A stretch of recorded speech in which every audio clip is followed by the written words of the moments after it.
Benoît, Gérard Jugnot, Thierry Lhermitte, Bruno Monod.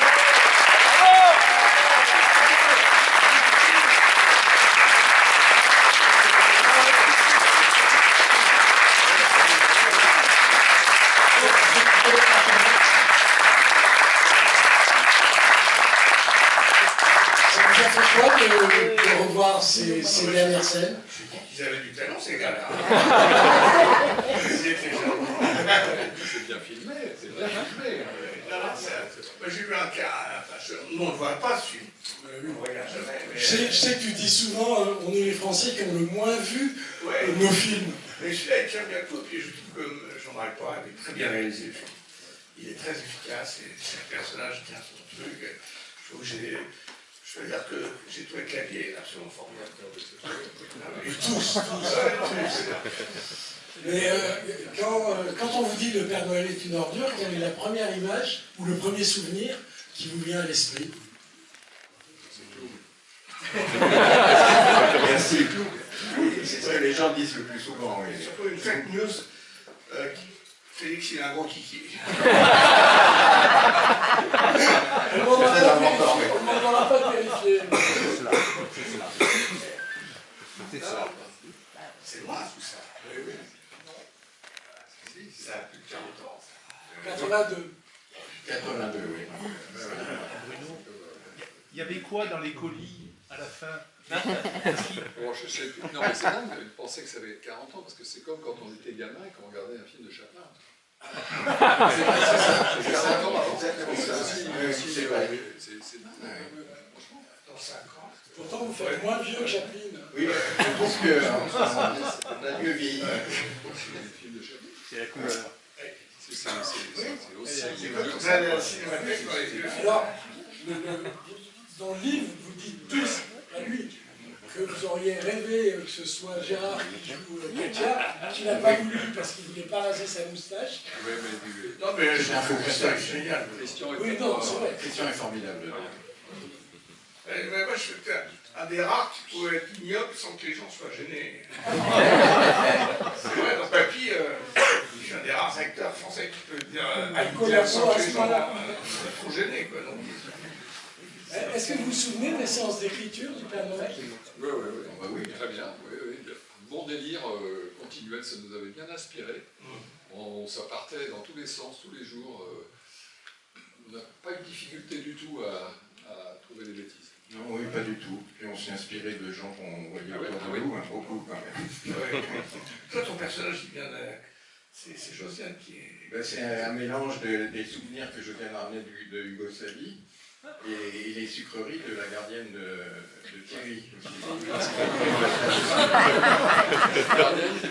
Chaque année, gentiment, on s'entendait super bien. Notre fille était copine avec sa fille et tout, et donc on était gâtés. Chaque année, en rentrant d'Yougoslavie à Noël, nous ramenait des clous. C'était dingue. Et l'idée de les rouler sous les aisselles, ça vient d'où? Non, ça, C'est une connerie, c'est venu comme ça. Est-ce qu'il vous arrive de vous souvenir qui a eu l'idée? Alors, de temps en temps, dans le livre, il y en a un ou deux qui disent « ça, je crois que c'est moi qui ai pensé ». C'est passé à la boulinette du collectif. Oui. Moi, je pense que ça dépend. Je crois que je me souviens d'avoir dit cette connerie, mais à part ça, c'est-à-dire, tout est mélangé. C'était un... Mais surtout, ce qui nous a étonné, c'est qu'on a écrit ça après, avant les bronzés. Avant les bronzés. Avant les bronzés. Oui. Et on voulait écrire un truc complètement déconnant, mais on était surpris nous-mêmes de l'efficacité du truc. On va jouer au terme. Je ne sais plus lequel dans le livre dit que vous avez été surpris du succès le premier soir, quasiment. Oui, très vite. Je pensais que ça allait faire rire nos copains qui comprendraient l'esprit de ce délire, et le premier jour, ça rigolait. Depuis le début, les premières entrées en scène, ça rigolait très fort, et donc on s'est aperçu que les gens percutaient sur cet esprit particulier, parce que c'est spécial comme humour. Je pense que Félix devrait avoir un MeToo. Un gros MeToo. Parlez pas d'humour. C'est ce qu'on dit souvent, mais est-ce que vous pensez qu'aujourd'hui on ne pourrait plus le faire? C'est une question que tous les journalistes vous posent en ce moment. Mais... J'en sais rien, on a intérêt à essayer. Hein, mais... Non, je pense que ça ne sera pas financé. Ouais, peut-être. Ouais. Parce que si on interrogeait, vous savez, dans les sociétés de télévision et compagnie, il y a des sensibility readers, c'est des gens qui lisent des scénarios en se demandant qui ça pourrait offenser.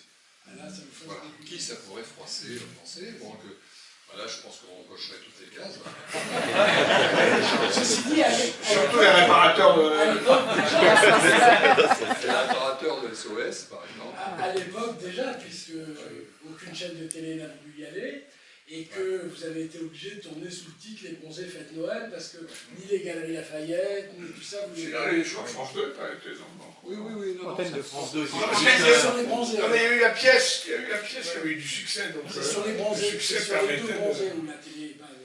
C'est l'avantage aussi du théâtre, c'est que on a moins besoin de financement et le succès de la pièce a fait que c'était plus facile de le financer. Mais il faut savoir, le producteur, lui, il l'a produit parce qu'il a vu que ça avait du succès, mais il ne comprenait pas tout. Mais c'est vrai que ça choquerait peut-être.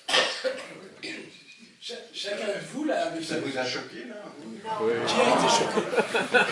Je pense que si, il y a les communautés transgenres, les réparateurs de télévision, je pense que ça serait l'humour de Les chocolatiers aussi. classe, voilà, les gens qui font de SOS Amitié. SOS Amitié, les gens Oui, qui font oui. du bénévolat, l'Europe de l'Est. C'est sûr et certain. La communauté yougoslave serait Il y a eu des posts sur Insta. Ouais, mais peut-être la vision du Père Noël maintenant, voilà. Oui. Parce que certains déjà vont s'engueuler quand on ne marque pas Joyeux Noël. Ouais, mais je sais Donc, pas, je me dis que... le film il est quand même sorti en Belgique, je crois, avec un titre Le Père Noël, entre parenthèses, pas le vrai, et tu l'en dis. Oui, c'est en Belgique, oui. C'est vrai que c'est pas le vrai Père Noël. Hein. Ah bon? Le vrai Père Noël, on le connaît. Il nous a jamais dit. Hein. Mais il a très bien pris, en plus. Ça m'a fait rire, il a bien aimé. Vous diriez que pour chacun de vos personnages, le plus dur à accomplir, c'était quoi?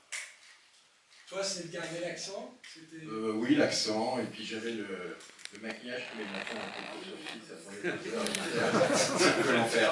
Sinon, bon, ça va. moi, c'était pas rire. Voilà. Oui. Donc, quand je vois, il y a des plans qui ont été écourtés parce que je riais. Dans le Apparemment. zoo, là, dans le zoo.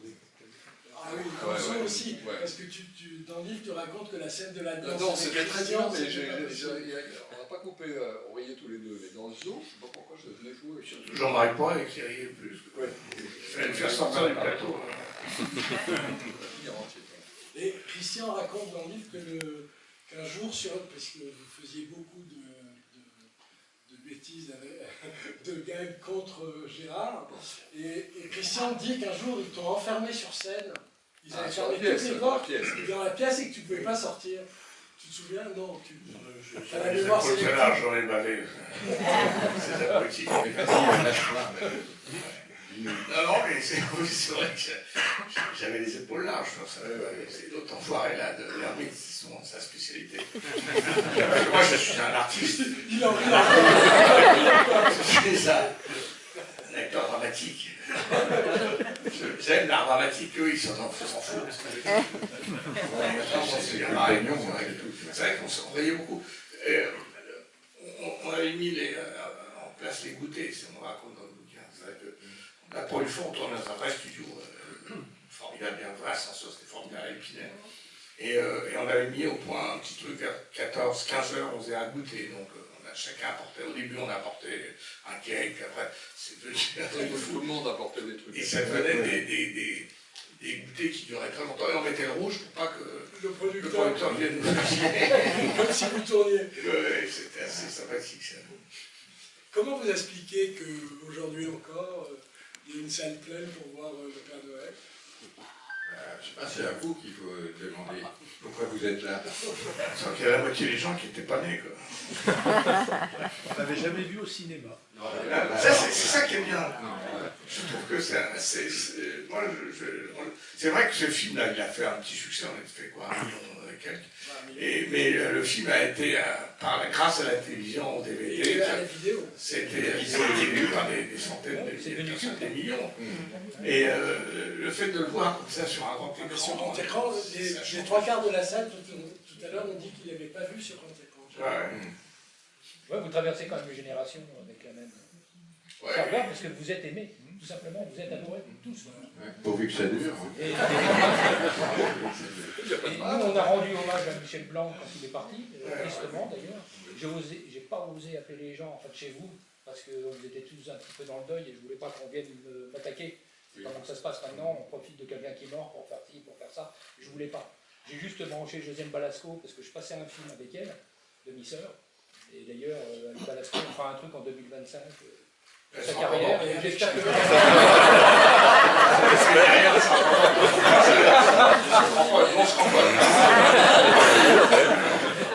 l'a goûté, hein.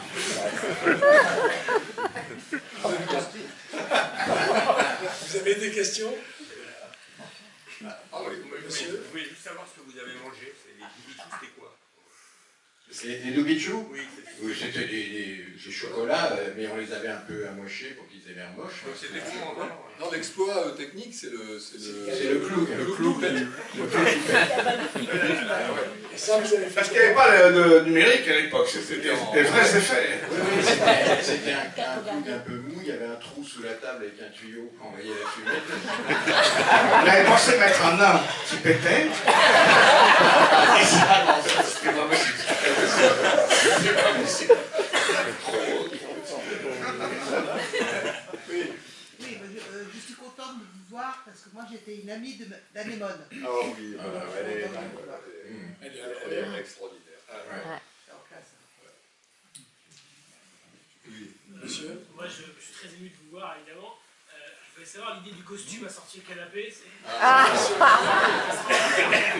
Je crois que ça fait émule d'ailleurs. Il me semble que dans les Deschiens, il y a un passage comme ça où ils sont tous les deux sur un canapé avec le même tissu du costume. Ah oui, d'accord. Il y a à l'antériorité.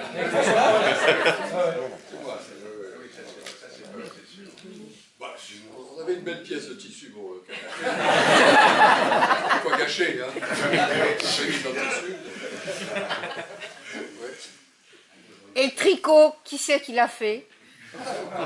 On l'a fait faire, oui, par une amie, je ne sais plus qui c'était, mais on l'a fait faire. Oui. Donc bonsoir. J'ai une question. À l'époque de la pièce, je crois savoir c'était en 79. Oui. Vous commenciez tous les uns et les autres à tourner de plus en plus individuellement.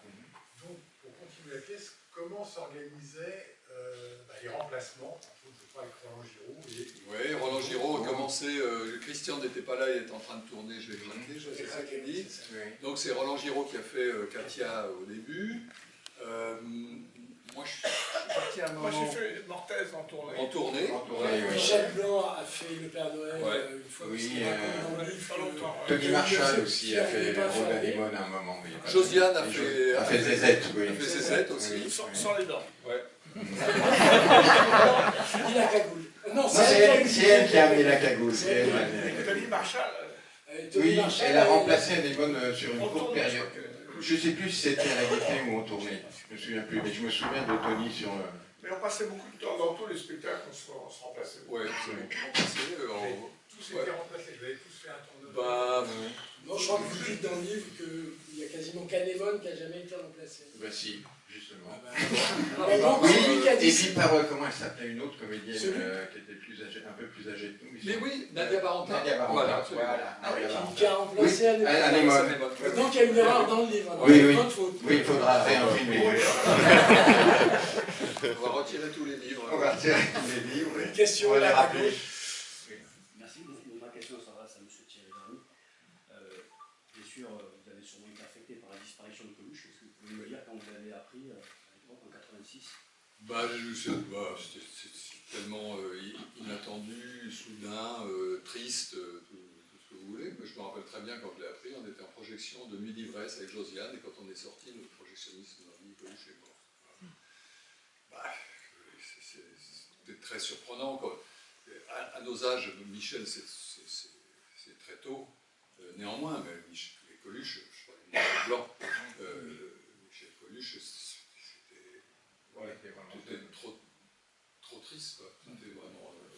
Je suis la disparition de verre aussi. Ouais. J'étais en Corse dans un supermarché. Passionnant. Je ne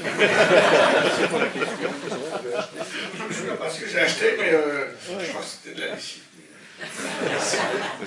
Une dernière question. Et après, La pièce qui a été filmée pour la télé, vous l'avez rejouée plus tard et c'était enregistré exceptionnellement pour la télé? Non, c'était pendant qu'on jouait à la Gaîté Montparnasse. Ah ouais, ça date. Oui.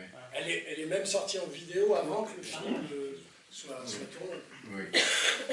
Une dernière question, madame. Je trouve que une des scènes les plus marquantes, c'est peut-être celle du zoo, parce que ça clôt tout le côté polar. Et qui est-ce qui a eu l'idée de ça? On était un peu embêtés, pour tout vous dire, parce que dans la pièce, c'est plus cohérent. Parce que M. Preskovic, qu'on a caboulé pendant toute la pièce, au bout d'un moment, il en a marre, et comme il voulait nous parler de ses malheurs, il n'arrive jamais parce qu'on le met dehors, donc il monte et il allume le gaz et tout l'immeuble explose. C'était ça la fin, ce qui est un peu cohérent avec ces gens qui prônent la bonté et qui ne s'occupent pas de leur prochain qui est juste à côté, et tout saute. Mais alors, sauf qu'au cinéma, quand on fait ça, c'est les gens font c'est pas possible, voilà, on a aimé ces personnages, voilà, donc on a été convaincus, on s'est convaincus que c'était... C'était comme la mort du réparateur. Ça passe parce qu'on l'a jamais vu, on ne s'est pas attaché à ce personnage qui est atroce, mais c'est très compliqué à la mort dans la comédie. Au cinéma, au théâtre, tout le monde sait bien qu'on va se relever à la fin, qu'on va se saluer. Au cinéma, ça fait vrai d'une certaine manière, même dans un truc délirant comme ça. Et donc on ne savait pas trop, pour tout vous dire, comment terminer. Et autant le zoo clôt bien l'histoire du cadavre du réparateur, mais il n'y a pas vraiment de fin à leur histoire. On a fait une fin ouverte comme ça sur le boulevard avec Katia qui nous persécute. Mais on n'a pas vraiment, quoi. Donc c'est un peu... Ouais, mais tout est bien qui finit bien, quand même. À l'époque, vous n'étiez pas totalement emballé par la fin. Y compris même dans le livre quand vous en parlez. Il y a Marianne qui défend l'idée comme si c'était elle qui l'avait fait. Moi, je trouve que c'est une bonne idée. Et elle dit rien que pour la phrase « Joyeux Noël les girafes », ça vaut la peine. Qu'est-ce qu'il a mangé, le tigre? Mais on avait foutu de la viande dedans. Oui, il pour qu'il soit attiré. Il était nourri pendant 2-3 jours avant, et ils étaient bien contents. Moi, j'ai un souvenir, c'est que c'est pas moi qui suis avec les singes, parce que c'était très dangereux. C'est très dangereux. Les animaux les plus dangereux dans les zoos, c'est les singes. C'est le seul accident qu'il y a eu. D'ailleurs, je me souviens qu'il y avait un type, un soigneur qui s'était fait mordre très très fort parce que le singe avait refermé la porte. L'autre avait cru que c'était fermé à clé. Et le singe était sorti, il avait mordu. Et pour la petite histoire, on nous a raconté que ce type-là, je ne sais pas comment il avait son nom, il est revenu 6 mois après, il allait mal. Et en sortant du zoo, il s'est fait écraser par une voiture.